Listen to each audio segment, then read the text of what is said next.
So we've got an epidemic of migrant crime in Britain. This will be absolutely news to nobody who watches this show frequently, but I thought I'd document some of the recent cases because it's important to be mindful of what we're subjected to, because every single one of these crimes is a consequence of government policy because these people don't need to be here. And speaking of people that are inflicting on us, Keir Starmer tweeted out about this, or at least the person who controls that robot's Twitter account.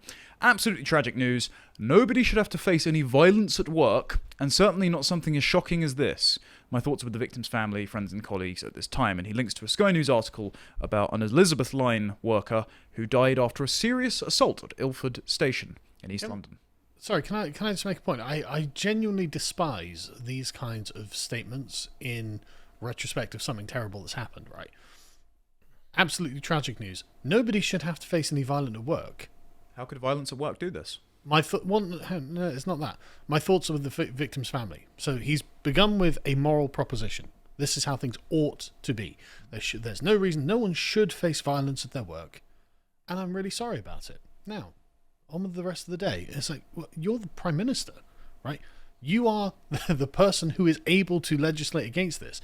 And what you're doing with this statement is saying, I'm never going to do anything about this. I'm not interested in going any further. I've made my moral proclamation. You see Sadiq Khan tweeting in much the same way very often. It's like, well, no one should have to do that. And anyway, it's like, okay, but you are the government. You are the people in charge. Why not do something? If you genuinely held this to be a core moral principle that you were deeply concerned about, you have the power to do something, and you're not. You're not. You were literally saying, I've accepted that that's happened. I don't think that's right. And then we're moving on. It's like, okay, it's pathetic. You may as well have said nothing. By failing to act, you're making it part of the white noise of managed decline. You're also permissive of it. That's the problem. Yes. It's not just it becomes a background noise. It's openly permissive, even though you have stated yourself in opposition to it. Well, obviously, you're not really, because words mean nothing, but actions actually mean something. You could act, and you're not. Especially in this example, he could act, because the very article that Keir Starmer links to, which can be seen here with Sky News, if you scroll down, I think it's about sort of paragraph 17 and 18 of a 20-paragraph article. I love how deeply they bury these things. Yeah, you find about the identity of the perpetrator. So the man killed was Jorge Ortega, a 61-year-old who worked as a customer experience assistant for Mtrel, who run the Elizabeth Line. He was attacked at Ilford Station and was taken to hospital with serious head injuries, but later died. Again, condolences to his family. In paragraph 17 and 18, Ayodele Jambardi of Kingston Road, Ilford. Yes. Local Ilford man. Ilford man was arrested and charged with Section 18 of GBH, that's grievous bodily harm, and possession of a prohibited offensive weapon in a private place at Highbury Corner Magistrates Court. This was on Friday, so this would have been the 6th of December, and remanded to appear at Inner London Crown Court. Now, the reason Keir Starmer didn't put that in his tweet is because he would then be implicated to do something about it, because the perpetrator did not need to be in the country.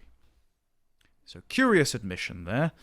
I also overheard, this was on ITV News, on a bulletin on the same evening, just in the kitchen as my family were making dinner, and they read out the identity of the poor victim, the deceased man. Again, just skip right over the perpetrator. Nope, no need to pay attention to whether or not this crime ever needed to happen in the first place. And the reason is, it's because there's more. There's a pattern. I know noticing those is racist these days, but there's now another man, student, killed a woman on Dorset Beach to see what it was like. What? Criminology student Nasen Sadi, got a wonderful sketch of this high-skilled migrant here. He had many questions. One teacher asked him if he was planning a murder. He told the trial. The student said he tried to stab a woman to death on Dorset Beach because he wanted to know what it would be like to take a life and how it would feel to make a woman feel afraid. As he plotted the attack, Sadi asked his lecturers questions about how police tracked suspects. One teacher asked him if he was planning to commit a murder because he'd asked so many, according to Winchester Crown Court. After the police arrested him at his home in Purley in South London, Purley man, for the murder of a sports coach called Amy Gray, aged 34, and the attempted murder of her friend Leanne Miles on a beach in Bournemouth, they found he had a collection of knives and an axe. Sadi told police he was fascinated by true crime and had been in Bournemouth at the time of the attacks, but denied any involvement. He pleaded not guilty to murder and attempted murder. Interesting how he didn't try to attack someone who looked like him. Interesting how he decided, no, I can be incredibly cavalier with the lives of English women, rather than, I don't know, Arabic women or wherever he comes from. It's just very, Curious. very interesting how he didn't choose someone in close proximity to him, someone from his own community. He was like, no, I care about those people, but whose lives don't I care about? Right, okay, well, I'll just find out what it's like to murder someone by murdering one of them. Similar with the Somali sexual assaulter that you covered, was it yesterday? Oh, the chap who raped a woman to death on a bench, yeah. Yeah, I'm seeing a pattern here. Again, none of these people needed to be here. Speaking of people that don't need to be here, Bibi Stockholm. Turns out it's battery farming rapist. Oh, good. Yeah, very good. So, Adnan Ahmed is alleged to have attacked a woman at an address in Portland, Dorset on the 21st of August. At the time of the alleged offence, the 36-year-old was a resident of Bibi Stockholm, which housed asylum seekers at Portland Port. A summons was sent to the barge on the 2nd of November, instructing Ahmed to appear at Weymouth Magistrates Court on Wednesday to answer the criminal charge. However, almost predictably, this foreign criminal, who broke into the country, just failed to show up. So they asked him politely. On the honour system, and he didn't acknowledge it. Weird that, how these career criminals just don't comply with the polite requests of the judicial system. So this led to a warrant for his arrest being issued. But the problem is, magistrates said that they don't know where he is or how to contact him. Why would they? I mean, he's been given unfettered access to our country. Yeah, so We don't know who he is. These people are unvetted. We don't know what kind of crimes they've committed. And they were like, yeah, okay, so, I'm sure you won't cause any trouble amongst the native population. Why are we doing this? Natalie Evans, the court clerk, said, Mr. Ahmed is not here. He was on conditional bail to be here. We don't know where he is now that Bibi Stockholm has been vacated. He was charged by the police and given conditional bail on the 2nd of November. He was meant to be here at 10 a.m, and Ian Hogarth, the presiding magistrate, said, we don't know where he is, and Miss Evans just went, no. He's not the only one that's disappeared as well. Second asylum seeker charged with sexual assault failed to turn up to court. Moffat Konophilia, 47, who is accused of assaulting a woman on Weymouth Beach, is now living in a hostel for asylum seekers in Coventry, 180 miles away. A summons was sent to him on the 31st of October to attend Weymouth Magistrates Court to answer for the allegation. The court heard he notified the authorities to say he does not drive and has no money and was struggling to attend. So you sexually assault a woman, you're charged, you're told to turn up to court, and you say, but the taxpayer hasn't paid for my taxi because I can't drive. Therefore, sorry mate, can't make it to the sentencing.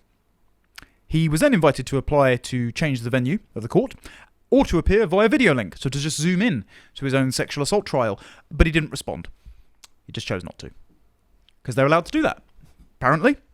Not even the only resident on the Bibi Stockholm, it turns out. There's still no update on the whereabouts of two other former Bibi Stockholm residents who have gone missing and convicted of criminal offences. So that's Kenson Knoll was convicted of drug and violent offences. He claimed to have fled to England to escape drug trafficking gangs in Trinidad and Tobago and then just carried on the family business. In July, he pled guilty to charges of possessing cannabis that he took on the barge itself and then assaulted a police officer who tried to arrest him. So did he owe them money or something? Possibly. We don't know. Yeah, exactly. We don't know. And we can't know because he's vanished. Yes. The 29-year-old went on the run before he could be sentenced and was later picked up by police after an arrest warrant was issued for him. He was sentenced to a community service order but disappeared again after having failed to turn up for the unpaid work on August the 3rd and September the 11th. Why is he not detained in a place that he can't escape from because you know that he keeps trying to escape? Why do you just let them out? Deported. Just deport. That too. There's also Ahmed Huffer. Again, good British name, convicted of theft and assault in February, but who failed to appear in court for his sentencing. Huffer stole a £60 jacket from TK Maxx in Weymouth, and then assaulted two security guards who chased him. A warrant for his arrest was issued by magistrates in Weymouth, but 10 months later, still not been located by the police. Weirdly, the most remarkable thing about that is that the security guards tried to prevent him from stealing. They're usually instructed not to do that because of a threat to their own life. Yeah, because I read an article yesterday about some woman in Costa in London was there, and a homeless guy just comes in, grabs all the sandwiches and walks out, and she asked the staff, well, are you not going to do anything? And they're like, no, we've been told not to. So, oh, okay. Especially because shoplifting below, I think it's £250 or thereabouts. So something like that, yeah. The Conservatives essentially legalised it. Thank you, Theresa May, for de facto decriminalising that one. Incredible. Speaking of people that are assaulted at migrant accommodation, we have an update to the trial of Rhiannon Sky White. For those who don't know, Deng Chol Majek, who claims to be 18, we don't actually know because we take their word for it, is charged with the murder of Rhiannon Sky White. X-ray his teeth. That would be good, but I don't think you're allowed to do that now. Oh, really? Oh, okay. I think it's a violation of their human rights. Oh, Jesus Christ. I know. She was stabbed at Bescott Stadium Station in Walsall in the West Midlands. Miss White died in hospital surrounded by her family 3 days after being attacked on the evening of the 20th of October. Apparently she intervened over a fight over a packet of biscuits, and so he stalked her to a train station. Yeah. Chol Majek was expected to enter his pleas during an appearance at Wolverhampton Crown Court via video link from HMP Manchester today, but he refused to attend the hearing. I don't understand how this is an option. Yeah. Charlie Crinan, defending the South Sudanese national, said the teenager had refused to speak to him through an interpreter before the hearing because he did not know who he was. Oh, sorry, he's just refusing to do it. Can't do it, mate. That's it. Well, guess the justice system just stops. That's fine. We police by consent in this country. Even if you're a Sudanese alleged murderer.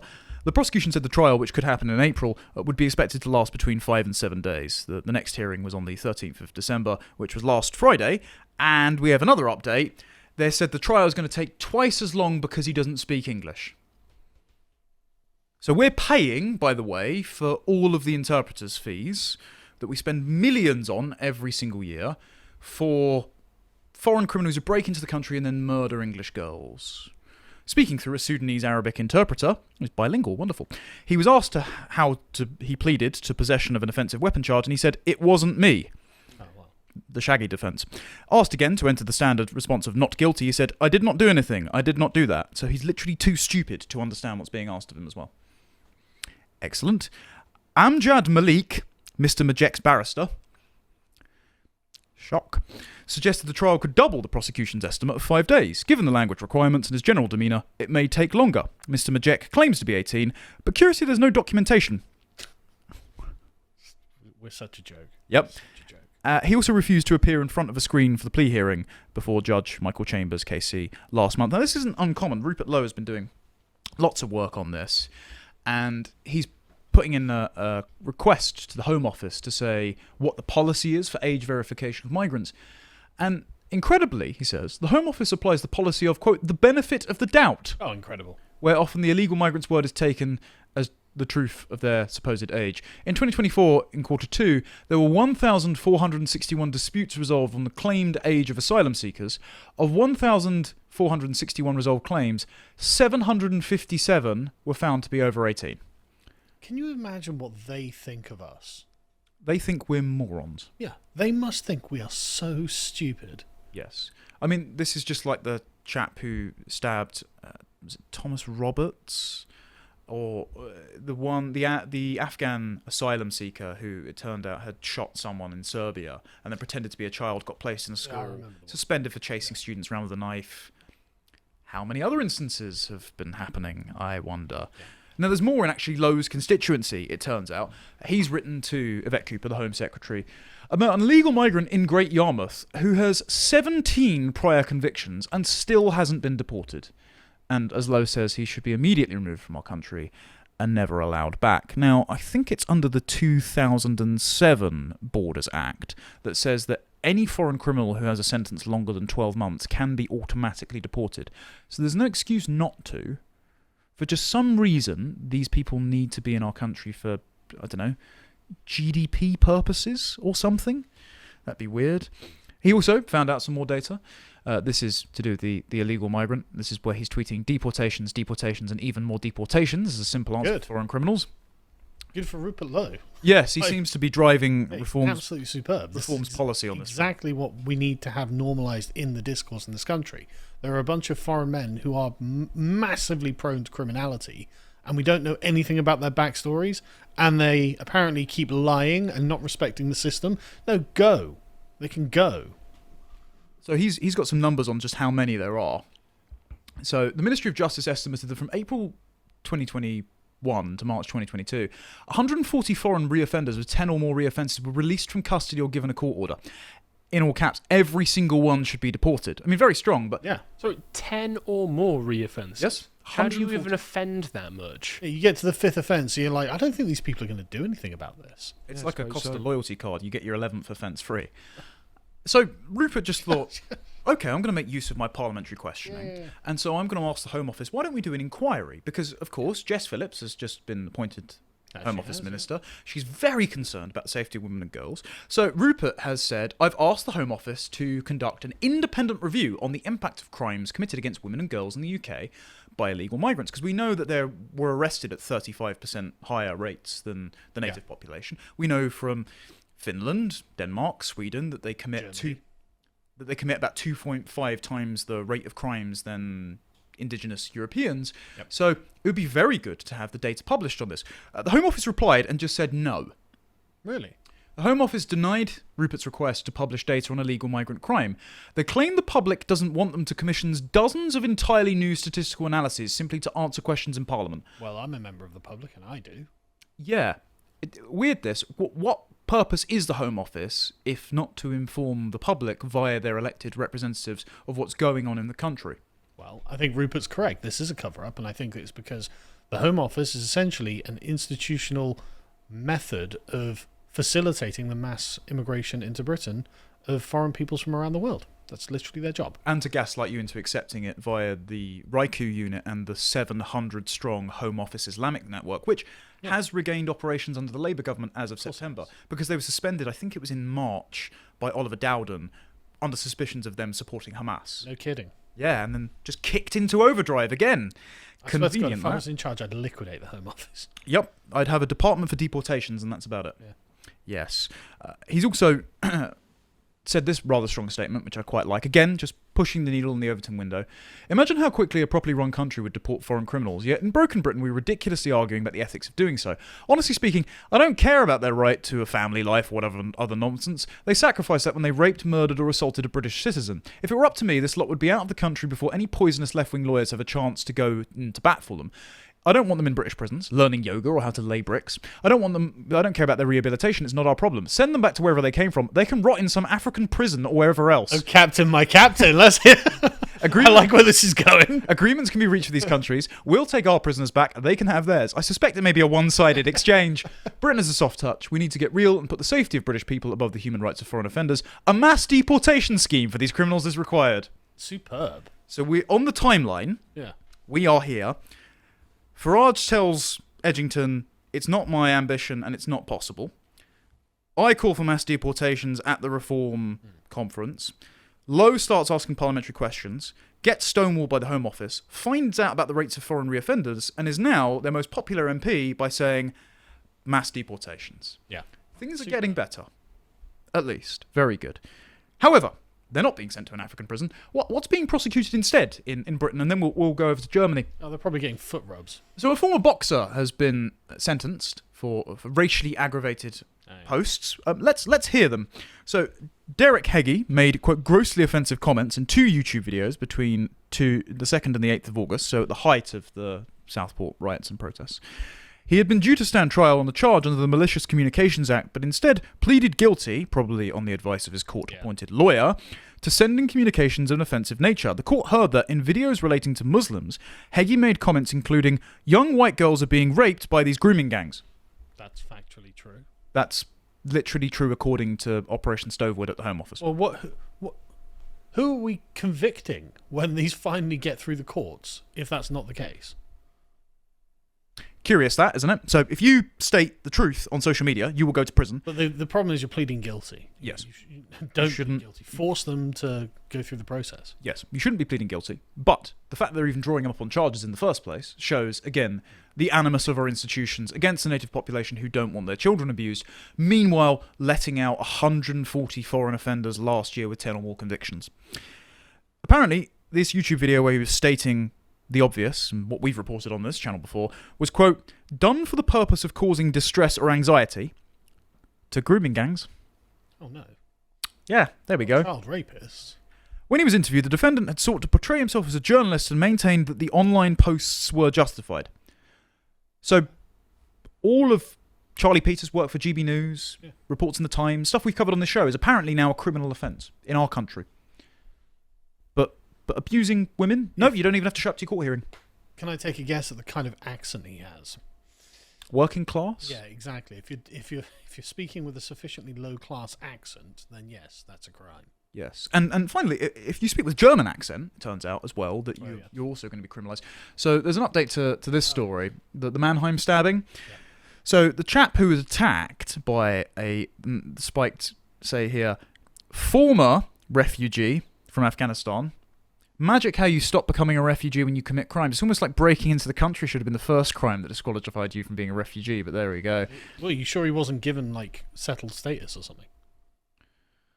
It's entirely possible they gave him settled status. Possibly, yeah. Probable, I would say. Yeah, you're right. You know. But he targeted and attacked a chap called Michael Sturzenberger and 6 others during a rally organised by Sturzenberger's campaign group Pax Europa in Mannheim. The incident left that policeman there, who was stabbed in the neck, dead, and Sturzenberger severely injured, and he needed several operations on his face and knee. So he must have been very surprised when the German government decided to fine him for statements he made at a rally in Hamburg in 2020 regarding criticisms of Islam. Last month, the court upheld the original verdict after he'd appealed it and reduced his sentence to a fine of €3,600. So you are going to have to pay thousands of euros for criticising preemptively, truthfully as it turns out, your Islamist stabbers.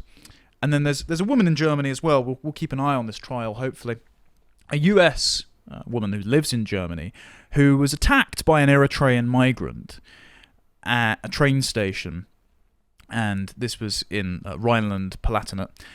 And he grabbed her rear end.